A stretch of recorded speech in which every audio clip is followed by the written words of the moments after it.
আপনারা সকলে জানেন যে যশোরবাসীর জন্য আনন্দের উপলক্ষ হয়ে আসছে আগামী 27শে এপ্রিল মাননীয় প্রধানমন্ত্রী আমাদের প্রিয় নেতা তারেক রহমান যশোরে আসছেন। যশোরে ওনার সারাদিনব্যাপী কর্মসূচি আছে। উনি এয়ারপোর্টে নেমে উনি সরাসরি উলসিতে যাবেন।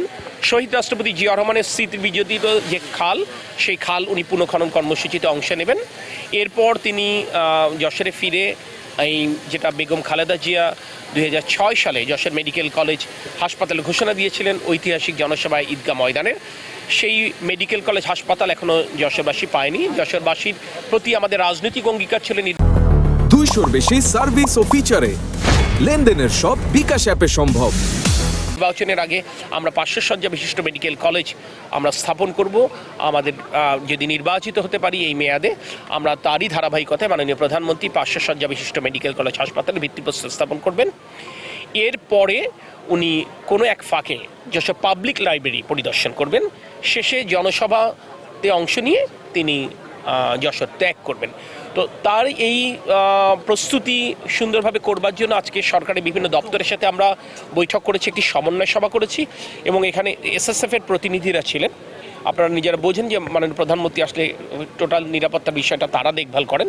তো তাদের সাথে প্রাথমিক আমরা একটা সমন্বয় সভা করলাম। এটার ফলো আপ সভা 20 তারিখের পরেও আরও একটা দিন হবে। এর মাঝখানে আমরা কিছু আমাদের প্রত্যেকের দায়িত্ব আমরা নির্ধারণ করে নিলাম। সে দায়িত্বটা কবে আমরা শেষ করব নিজেরা সেটা ঠিক করলাম। সবচেয়ে বড় ব্যাপার আমরা মনে করছি মাননীয় প্রধানমন্ত্রীর যশোর আশাকে উপলক্ষ করে শুধু উলসি খাল পুনঃখনন না, শুধু 500 শয্যা বিশিষ্ট মেডিকেল কলেজ হাসপাতালে ভিত্তিপ্রস্তর স্থাপন না, এই মাননীয় প্রধানমন্ত্রী আশাকে কেন্দ্র করে আমরা যশোরের উন্নয়নের চাকাকে আবার সচল করতে চাই। আমরা তার জন্য আসলে মূলত প্রস্তুতি গ্রহণ করছি। একটি বৈশ্বিক সংকট, বাংলাদেশ বিচ্ছিন্ন কোনো দ্বীপ নয়। স্বাভাবিকভাবেই বাংলাদেশে এই সংকট কিন্তু বাংলাদেশকে স্পর্শ করেছে, কিন্তু জনগণকে যেন এই স্পর্শটা অত্যন্ত সহনীয় মাত্রায় করে তার জন্য বর্তমান নির্বাচিত সরকার কাজ করছে। আমি আপনাদেরকে বলতে পারি আমাদের সম্পদের সীমাবদ্ধতা আছে, তারপরেও বর্তমানে ইরিগেশন টাইম চলছে।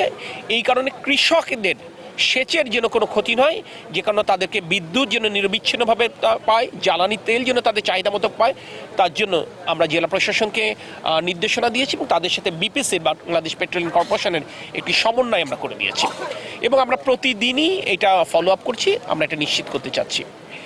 আর আপনারা যে কথা বলেছেন যে অবশ্যই যদি যুদ্ধবিরতি কার্যকর হয় সমগ্র বিশ্ববাসীর সাথে বাংলাদেশের জন্য সেটা স্বস্তির কারণ হবে। ধন্যবাদ।